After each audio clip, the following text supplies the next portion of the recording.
हिंदुस्तान का एक सबसे बड़ा शहर, हजारों सपने आंखों में लिए लाखों लोग रोज हर कोने से यहां आते हैं एक बेहतर जिंदगी की तलाश में।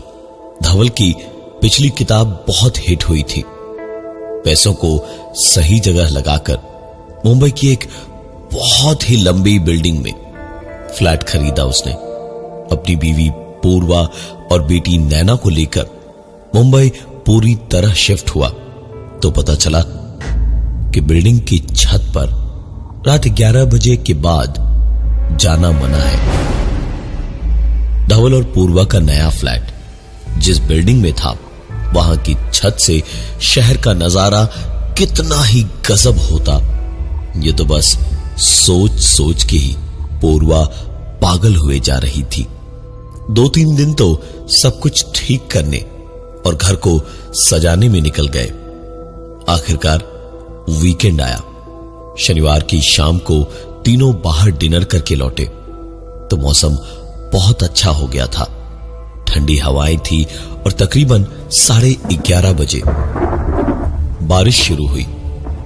मुंबई की बारिश कितनी खूबसूरत होती है ये सभी जानते हैं, और बरसात में शहर का नजारा अपनी बिल्डिंग की छत से कैसा लगेगा, पूर्वा ये सोच सोच के ही खुशी से पागल हुए जा रही थी। नैना गहरी नींद में थी तो उसने धवल से ऊपर छत पर चलने को कहा। धवल ने 1-2 बार मना तो किया, लेकिन पूर्वा की जिद के आगे धवल की एक न चली। पूर्वा उसे खींचकर आखिरकार छत पर ले गई। दोनों बारिश में काफी देर तक छत पर रहे। धवल पूरे वक्त यही देखता रहा कि आखिरकार रात को छत पर जाने से मना क्यों किया गया था, जबकि यहां तो कोई दिक्कत ही नहीं है। ये तो किसी भी दूसरी बिल्डिंग की छत जैसी ही छत थी।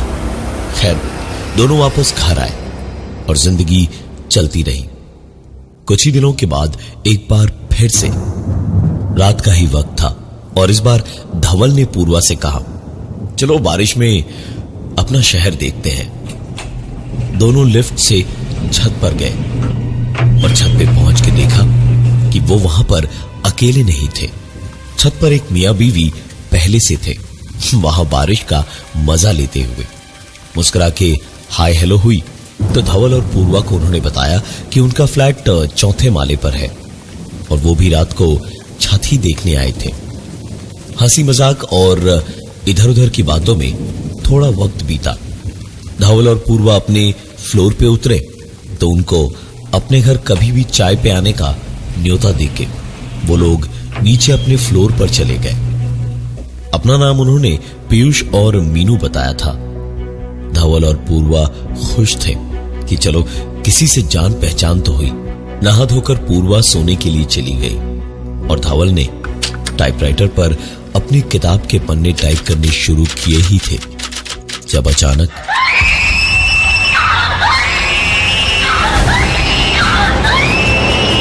नैना के कमरे से उनको जोर जोर से चीखने की आवाजें आई। दोनों दौड़े दौड़े नैना के कमरे में पहुंचे तो देखा नैना अपने पलंग पर डरी कांपती हुई सी बैठी थी। आंखों में उसके आंसू थे और अचानक एक टक दरवाजे की ओर देखे जा रही थी। पूर्वा ने जोर से नैना को गले लगा लिया और कहा, घबरा मत, मैं हूं ना यहाँ, तू चिल्लाई क्यों? धवल ने भी नैना के सर पे हाथ फिराकर कहा, हाँ बेटा बताओ क्या हुआ, चिल्ला क्यों रही थी तुम? जवाब में नैना ने हाथ उठाकर दरवाजे की ओर उंगली से इशारा करते हुए बताया कि वहां उसने किसी को खड़े देखा था जो कि उससे कुछ कह रहा था, लेकिन समझ नहीं आ रहा था क्या। जरूर बच्ची ने कोई डरावना सपना देखा होगा जिससे डर गई होगी। यही सोचकर पूर्वा ने हंस के उसे प्यार से समझाते हुए कहा, डर मत बेटा, मैं हूं यहाँ, पापा है यहाँ, तू सो जा, वो नहीं आएगा यहाँ।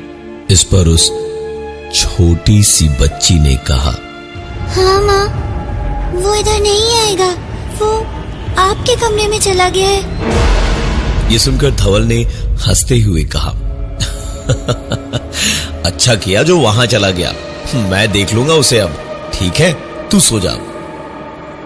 उसे सुला के धवल और पूर्वा अपने कमरे की ओर बढ़े तो दोनों को अपने कमरे के अंदर से आती एक आवाज साफ साफ सुनाई दी।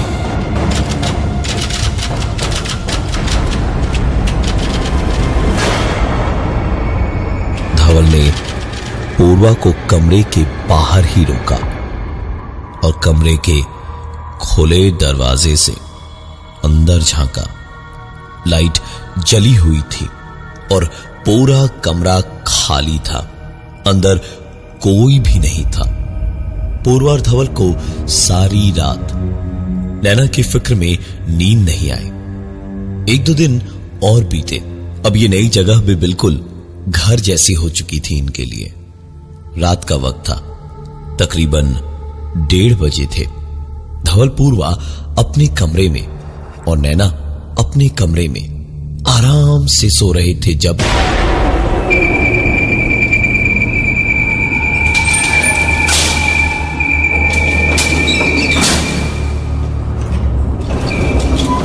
धवल की नींद अपने घर के ठीक बाहर लिफ्ट के खुलते बंद होते दरवाजे की तेज आवाज से खुली। धवल उठकर सीधे बाहर ही गया और जाके देखा लिफ्ट उसकी ही फ्लोर पर रुकी हुई थी। अंदर कोई नहीं था, लेकिन उसका पंखा चल रहा था। उस पुरानी स्टाइल की सर्विस लिफ्ट की खासियत थी कि उसमें कोई चढ़ के दरवाजा खींच के बंद करे तब ही उसका पंखा चलता था, और जब उतरे तो 20 सेकंड में बंद हो जाता था। लेकिन यह पंखा अभी भी चल रहा था। धवल ने लिफ्ट का जालीदार दरवाजा खोला और पता नहीं क्या देखने की उम्मीद में अंदर जाके खड़ा हुआ। ऊपर देखा और तसल्ली हुई तो धवल पलट के लिफ्ट से निकलता इससे पहले ही लिफ्ट का दरवाजा अपने आप बंद हुआ। धवल आवाज लगाकर सिक्योरिटी या किसी को बुलाए इससे पहले ही उसके पीछे से किसी ने उसके मुंह को दबाकर बंद कर दिया। धवल की आवाज गले में ही दबके रह गई।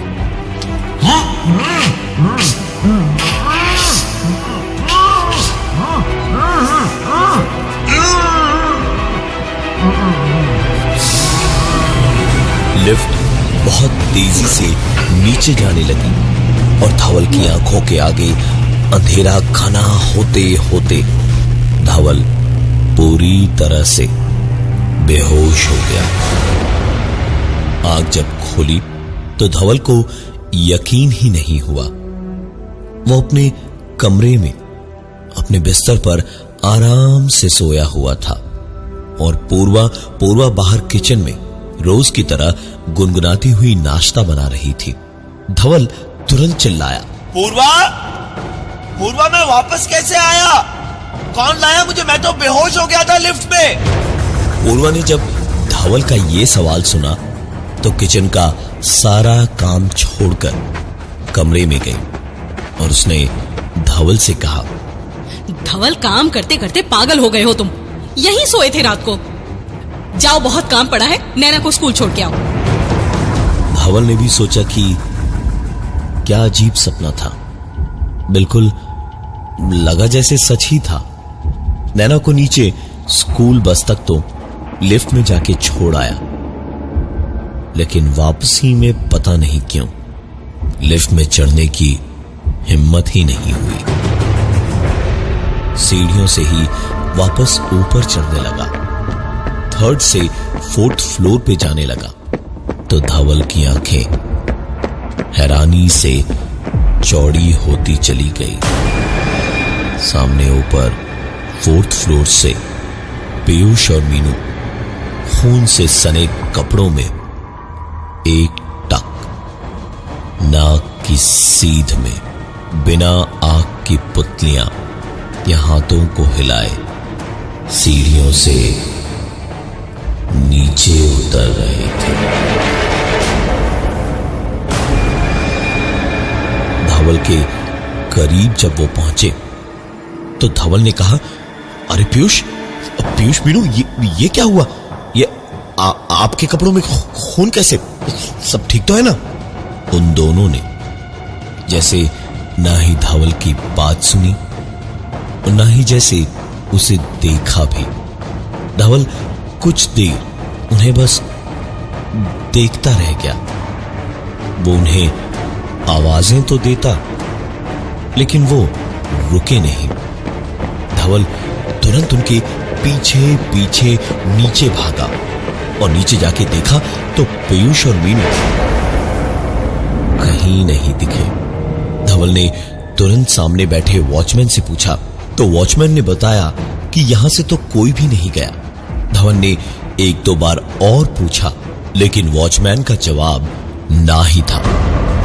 धवल ने उस सिक्योरिटी गार्ड से सिक्योरिटी कैमरा की रिकॉर्डिंग निकलवा कर देखी तो धवल को खुद पे ही भरोसा नहीं हो रहा था। वीडियो फुटेज में धवल अकेला ही सीढ़ियां चढ़ता हुआ कुछ देखकर रुका और फिर हवा में किसी से बातें करने लगा और फिर किसी के पीछे पीछे नीचे भागा। लेकिन उसके अलावा उस वीडियो में और कोई नहीं था। इन सारी चीजों को देखने के बाद धवल तुरंत सिक्योरिटी गार्ड की ओर पलटा और उसने कहा, ये जो 4th फ्लोर पे पीयूष और मीनू रहते हैं, ये क्या करते हैं? क्या हिसाब है इनका? सिक्योरिटी गार्ड तो ऐसे धवल को देखने लगा जैसे पता नहीं उसने क्या सुन लिया, क्योंकि उसके मुताबिक पीयूष और मीनू 4th फ्लोर पे रहते थे और वहां से लड़कियों को खरीदते बेचते थे। धंधा ऐसा जिसमें पता नहीं कब कौन फंस जाए। बिल्डिंग की ही एक लड़की को जब धोखे से वो बेचने जा रहे थे तो लोगों ने उन्हें पकड़ के इतना मारा कि दोनों आज से 4 साल पहले मर गए थे। और आज तक जिसने भी उन दोनों को छत पे रात 11 बजे के बाद देखा भी है, उसके घर में किसी न किसी की मौत हुई है। ये सारी बातें सुनने के बाद धवल को एक पल चक्कर सा आ गया। आंखों के आगे अंधेरा छा गया और ऐसा लगा जैसे धड़कन रुक सी गई है।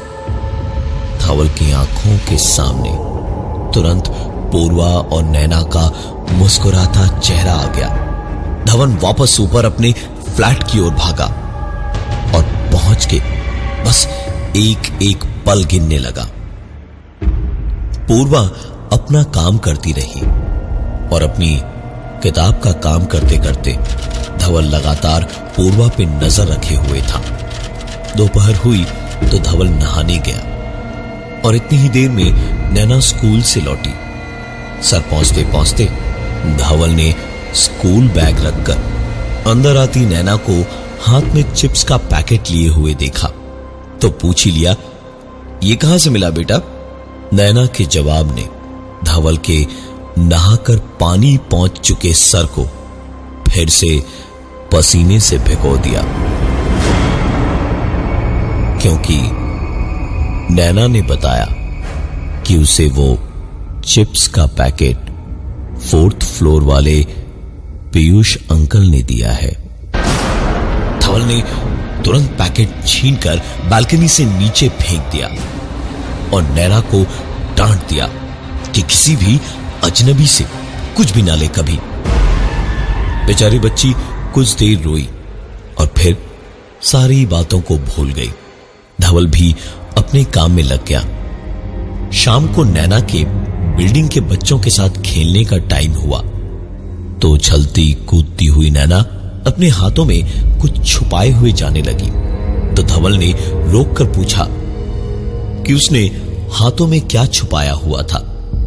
तो नैना ने मुस्कुराते हुए हाथ आगे किए तो एक चिप्स का पैकेट था जो उसके 4th फ्लोर वाले पीयूष अंकल ने दिया था। और इतना कह के नैना खुले दरवाजे से बाहर भाग के लिफ्ट में घुस गई। धवल उसे रोक पाता इससे पहले ही धवल पूरी ताकत से दरवाजा खोलने की सिर्फ कोशिशें ही कर पाया, लेकिन दरवाजा नहीं खुला। धवल घर के अंदर से ही चिल्लाया, नैना रुक जाओ, नैना वापस आओ, नैना, नैना रुक जाओ, नैना वापस आओ, नैना। धवल रोता चीखता हुआ अपनी जाती हुई बेटी को रोक ही रहा था जब अचानक क्या हुआ पापा? धवल दौड़ कर गया और नैना को अपने सीने से चिपका के डरा डरा सा इधर उधर देखने लगा। पूर्वा भी चीख पुकार सुनकर किचन से बाहर आई। धवल एक बार नैना को देखता और एक बार इधर उधर देखता और फिर बड़े अजीब से पागलपन के साथ उसने पूर्वा से कहा, पूर्वा थोड़े जरूरत भर के कपड़े और सामान पैक कर लो, हम यहां नहीं रहेंगे, यहां से अभी निकलेंगे हम। नैना जरा सा आगे बढ़ी, धवल से कुछ कहने वाली थी वो, तभी धवल को सुनाई दी,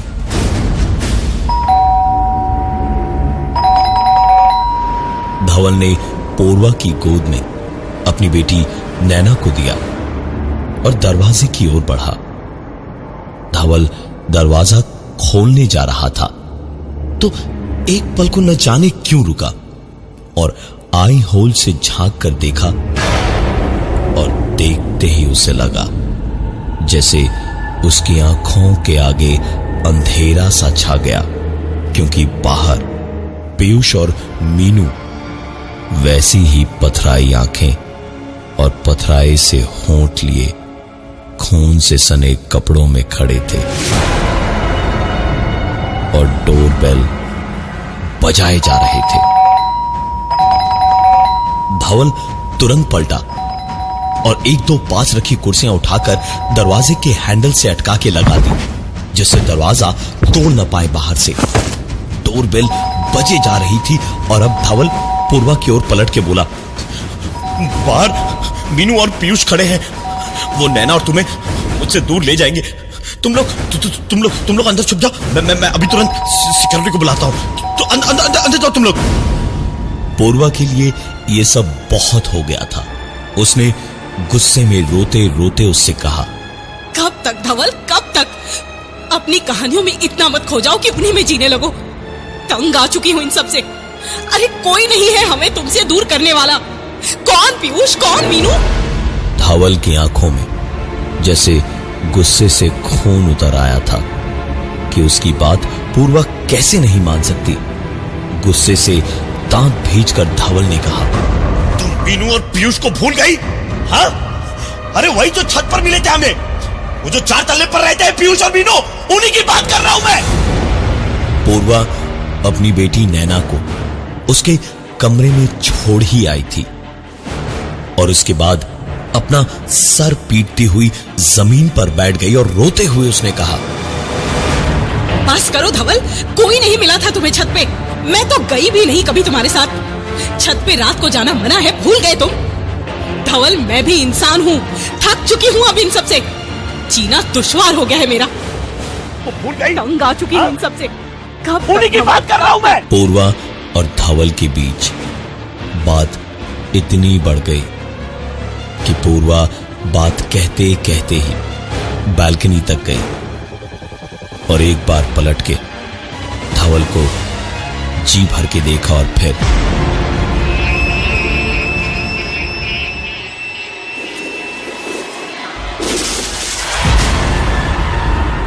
दसवें माले की अपनी बालकनी से कूदकर पूर्वा ने अपनी जान दे दी। धवल को जैसे किसी ने बिजली का झटका दे दिया था। वो धीमे कदमों से बालकनी तक गया और पता नहीं किस उम्मीद से नीचे झांक कर देखने लगा, लेकिन दिखाई उसे वही दिया जो सच था। पूर्वा की लाश खून में डूबी बिल्डिंग के नीचे पड़ी थी और चारों ओर से लोग उसे घेर कर खड़े थे। और ठीक उसी वक्त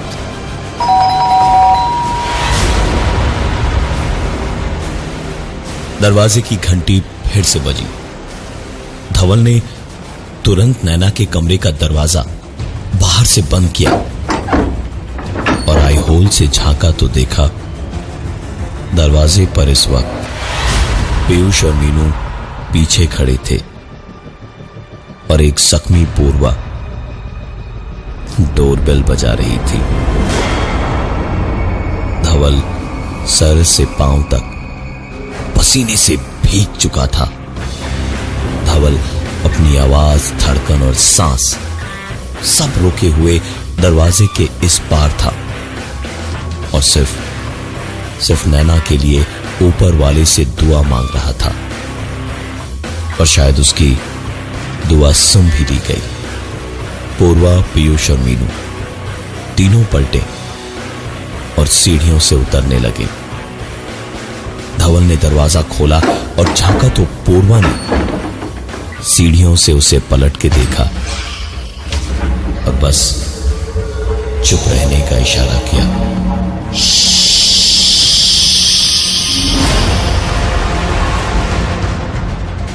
इतना कहते कहते पूर्वा पीयूष और मीनू के साथ सीढ़ियों से उतरते हुए नीचे चली गई।